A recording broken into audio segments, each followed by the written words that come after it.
Después de hacer varios vídeos con consejos a la hora de escribir guiones o escribir historias, ha llegado la hora de pedir ayuda a gente que lleva muchos más años en esto que yo. Y iniciamos una nueva serie de vídeos con consejos con gente con experiencia a la hora de crear historias dentro del ámbito del cómic. Así que sin más dilación, empezamos.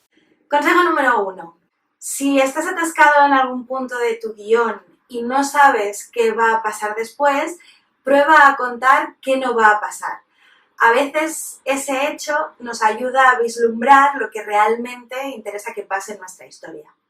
Consejo número 2. Cuando empieces a escribir tu guión, escribe primero la primera escena y después la última, contrapuestas, que sean como dos caras de una misma moneda, para marcar bien el arco de cambio del protagonista. Y así al final solo te quedará escribir lo de en medio. Consejo número 3. Si no estás seguro de si una escena o un diálogo van a provocar un efecto concreto en el lector, intenta imaginarte un lector concreto, es decir, una persona que conozcas bien. Así le podrás dar un poco más de profundidad a las historias. Consejo número 4. Si estás bloqueado con tu historia, intenta dejar el ordenador a un lado y ponerte a escribir a mano. A veces ese pequeño cambio simbólico ayuda mucho a iluminar ideas en nuestra mente. Y eso es todo, espero que os sean útiles estos consejos y que escribáis un montón. Hasta pronto. Entonces, yo una de las cosas que recomiendo es que si vas a hacer storyboard de tus guiones de cómic, los utilices solo para ti, que no se los pases al dibujante, que sea una herramienta que te permita escribir un buen guión, pero no pasárselos, que era una cosa que yo hacía al principio cuando comencé a escribir guiones de cómic, al dibujante, porque por un lado le estás limitando, le estás obligando a hacer las cosas exactamente como las harías tú, que creo que en general no es aconsejable, y además a los dibujantes siempre les suele molestar, y con razón, que entiendas que sean como tu mano, ¿no? Que les des a entender que vaya, que si tú supieras dibujar, harías exactamente lo que van a hacer ellos. Cuando creo que la relación entre guionista y dibujante no hay que plantearla así, es una colaboración. Tú como guionista entregas un planteamiento y creo que lo normal es que a partir de ese planteamiento inicial el dibujante lo haga crecer y llega a un lugar mejor del que habrías llegado tú solo, aun en el caso de que supieras dibujar mejor, ¿no? Escribir cómics requiere generalmente ser más disciplinado que escribir cine o televisión, porque en cine o televisión siempre tienes un aliado, que es el montador, para quitar escenas, aquí y allá, mejorar el ritmo de lo que se ha grabado. Por supuesto, también, además, tienes un intermediario, que es el director, que toma muchas decisiones que también afectan al ritmo de la historia. Tienes que escribir un guión que sepas que va a funcionar bien de ritmo en esas 48 páginas, porque no va a haber nadie que venga después a sacar las castañas del fuego y a enmendar los errores que tú hayas podido cometer, ¿no? Yo siempre digo que la lucha contra el espacio es mucho más dura que la lucha contra el tiempo. Se nota mucho cuando ves un cómic que ha tenido una media de 6-8 viñetas por página y de pronto empieza a tener 14, ¿no? Y dices, bueno, aquí es que el guionista se da cuenta de que se le acaban las páginas y se está quedando sin espacio para contar lo que quiere contar, ¿no? Creo que como consejos para escritura yo tengo fundamentalmente dos que intento aplicarme a mí misma. El primero es terminar, sentarte y terminar las cosas, que es a mí quizá lo que más me cuesta.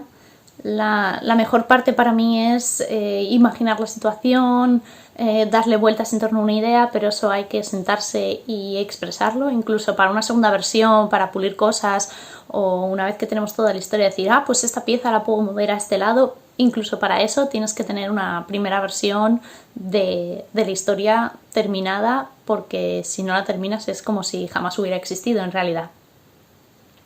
Y segundo, el tener tu propia voz interior. No quiere decir que para algo que quieras escribir de lo que no sepas absolutamente nada, no te documentes. No estoy hablando sobre eso de escribir en torno a lo que conoces, que en realidad lo puedes conocer y luego escribir sobre ello, sino a conocer cómo funcionan los sentimientos o que pueden despertar ciertas acciones en unas personas y en otras. No solo conocerte a ti, sino también conocer a tus personajes en ese sentido. Entonces, la manera de expresarlo solo puede ser tuya, porque cada uno tenemos nuestra propia manera de expresar y ver las cosas. Hay que pensar en cómo están estructurados los libros, que el libro arranca en una página impar y continúa por una página par, y así sucesivamente, para saber cuántas páginas debería cubrir una escena determinada, y que sería muy interesante que tu libro cuadrase de manera que cada vez que cambias de escena hubiese un cambio de página, que no te cuadre en una página doble, no te cuadre en páginas de escenas diferentes. Y que es muy importante el hecho de preparar las sorpresas en una página impar para resolverlas en una página par cuando hagamos el cambio de página. Y también aprovechar todos los recursos que nos permite el cómic. El cómic nos permite recursos como las páginas dobles, como el jugar con el orden de lectura, una voz en off. En el cine estamos en una época, llevamos igual una década o 2 décadas como hablando mal, ¿no? De, es que la voz en off, no sé qué, hay que quitarla y hay que repudiarla y tal. Luego hay series maravillosas que lo están petando por el mundo adelante y que funcionan con voz en off y nadie se queja, ¿no? Pero bueno, que realmente sí que están como más mal vistas, ¿no? Y en cómics, sin embargo, pues hay autores que exprimen la utilización de las voces en off, ¿no? O sea, que sería de Sin City sin los cuadros de texto de Frank Miller, o que sería de Watchmen sin la utilización de todas esas cartelas, esos cuadros de texto.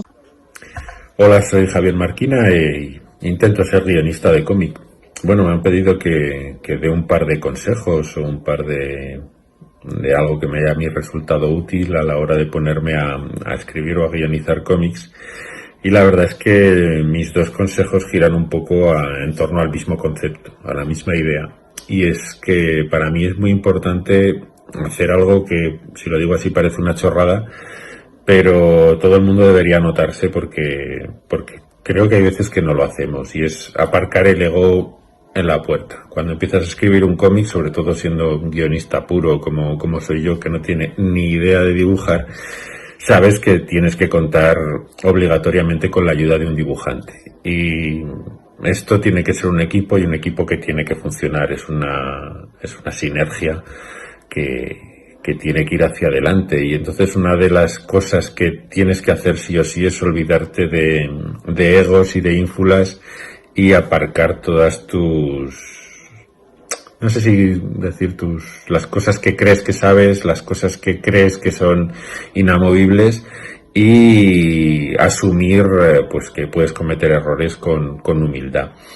A esto viene un poco al hilo que cuando tú escribes un guión tienes que tener en cuenta que lo que tú haces no está escrito en piedra y que el dibujante va a cambiar o puede cambiar o debe cambiar muchas de las cosas que tú haces. Es el dibujante también el que debe aportar ideas, es el dibujante el que puede dar consejos, y de la misma manera en la que tú a veces cuando te llega una página dibujada cambias o puedes cambiar cosas, el dibujante también puede aportar, puede añadir, incluso colaborar en el argumento, porque esto enriquece enormemente la tarea. Hola, soy Nuria Velasco, soy co-guionista y dibujante de las tiras de Basibichis. Basibichis son unas tiras que hablan sobre el mundo de la editorial y sobre el mundo del dibujante y lo difícil que es tanto para gente veterana como para gente novata. Cuando creábamos Senar y yo las ideas para las tiras cómicas, siempre se las enseñábamos a la otra. Se las dábamos aparte con un storyboard para ver si la idea funcionaba bien para lo que era el tono de nuestras tiras, si era con la intención que queríamos y si se condensaba bien en 4 viñetas. Para mí, unas tiras, tanto cómicas como de cualquier estilo, de ámbito social o de cualquier tema, si se hace con pocas viñetas y se da con una idea que tú querías, con una buena intención, y se condensa bien en las viñetas que querías, es una buena forma de entrenar lo que es el guión. Porque realmente un guión, por ejemplo, de un cómic, es cada página que expresa una idea que luego se condensará en algo mucho más grande. Es decir, si tú quieres hablar sobre una persona que se ha caído, por ejemplo, esa persona va andando por el parque y en la siguiente página, por ejemplo, se habla de que se ha tropezado con una piedra. O sea, cada página, para mí, es una idea, es una intención y es una condensación de algo que luego se va a hacer algo mucho más grande. Y esto se puede extrapolar tanto para cómic, para series de televisión, para cortos, para todo lo que se quiera expresar. No te centres en crear historias con sorpresas. Tu prioridad seguramente será causar una especie de choque de trenes, o sea, que el lector vea como dos trenes yendo a toda velocidad van a chocar. Funciona mucho mejor el suspense y la creación de un hype que no una sorpresa o giro de guión. Cuidado a la hora de escribir lo que suena en una radio o conversaciones que suenan de fondo. En el medio audiovisual, el espectador no lo está viendo sin generar mucho esfuerzo. En cambio, en el cómic, tu lector va a tener que estar leyendo todo eso. Y no hay nada peor que tener que escuchar pues conversaciones de fondo o locuciones en la radio o en la televisión que no aportan gran cosa a la historia. Así que recuerda que cada bocadillo, cada texto que pones es un esfuerzo que le estás pidiendo a tu lector. No abuses de su paciencia. Hola, somos Yanue Studio, yo soy Laura y ella Irene. Y bueno, pues somos dibujantes de mangañol o de manga para España. Y bueno, nos pidieron algunos consejos como guionistas. Y bueno, los consejos que vamos a dar es en base a nuestra experiencia trabajando como guionista y dibujante. O sea que si queréis buscar a alguien que dibuje vuestra historia, esto es lo que aconsejamos. Bueno, yo como guionista normalmente siempre voy a preguntarle a ella ¿qué es lo que te gustaría? ¿Cómo te molaría? Y ella ya me dice, pues mira, pues me gustaría que pasara esto, alguna No quiero naves, no quiero animales. Da igual, eso me lo salto. Como igual. Sí, pero en general es importante que tengáis en cuenta lo que piensa el dibujante, ¿no? Para condicionar la historia a que sea de su agrado también. Cuando trabajáis como guionista no vale tampoco el hacer guiones y ver tirárselos a la cara a cualquier dibujante. En general un guión tiene que ser algo, pienso yo al menos, un poco personalizado, con sentimiento, entonces siempre buscar un dibujante adecuado para eso, ¿no? Y si es posible hablarlo antes con la persona para adaptarlo a las necesidades de ambos, ¿no? De lo que esperáis, pues va a ser mejor.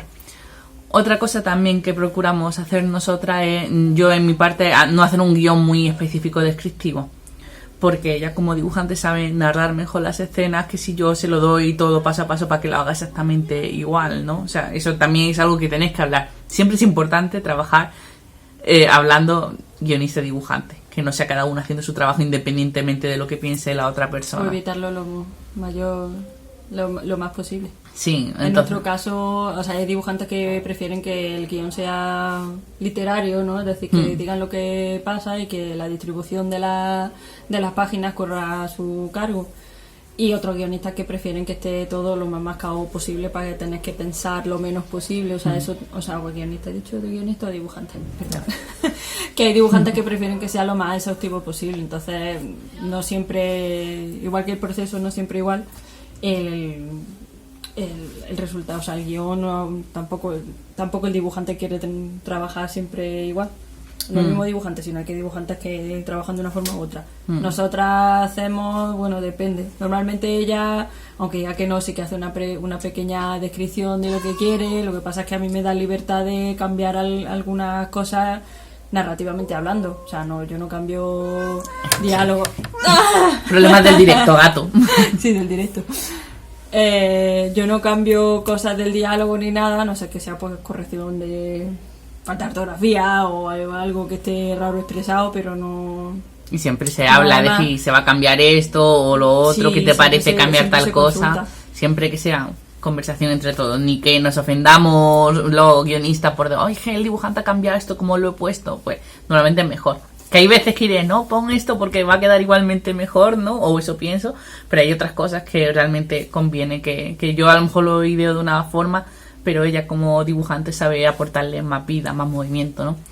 Entonces eso siempre ayuda. Tampoco hay una manera solo específica de hacer el guión. Yo, como tengo un poco de reminiscencia de haber dibujado, me hago mis bocetos y hago las descripciones de viñetas, pero por ejemplo, cuando no tengo muy claro cómo va a quedar una escena de pelea, aviso, oye, esto te lo voy a escribir en plan descriptivo, que vas a tener tantas páginas, sí, y, bueno, sí, en plan literario, y ya lo distribuyes tú como quieres, porque seguramente ella sepa hacer esa escena mucho más intensa y mejor que si yo se lo doy como tiene que representarlo exactamente. Y en general eso, en realidad es poco más lo que podemos aconsejar en esto, que escuchéis siempre a la otra parte, que no busquéis aleatoriamente cualquier dibujante para un guión, intentad construir algo a medias con la otra persona si queréis dibujar, porque va a ser mucho más gratificante para las dos partes y mucho más significativo y con mucha más ganas. También, si trabajáis a distancia, en nuestro caso estamos al lado y vemos las cosas, pero no atosiguéis, porque tendemos a ponernos muy nerviosos y de querer ver enseguida los resultados, pero normalmente un dibujante va a tener otro trabajo, otras tareas que hacer, entonces hay que procurar no agobiar a las personas, ¿no? Y darse un espacio, que obviamente si pasan 1000 años y pues que pregunten no está mal, ¿no? Pero que lleguéis a un acuerdo, que sea todo amistoso, de buenas y que todo, sobre todo que dialoguéis. Si trabajáis con dibujantes, como guionistas, construir a medias, dialogar y todo de paz y amor para construir algo muy bonito. Y eso es todo. Esperamos que os haya servido. Gracias. Y bueno, eso es todo. Si sabéis de otra gente que también ponga consejos muy interesantes, recomendadlo por aquí y así podremos echarle un vistacillo por redes. Del mismo modo, si queréis seguirme, pues en Twitter soy pandus_maximus. Espero que os haya gustado el vídeo. Muchas gracias y nos vemos a la próxima.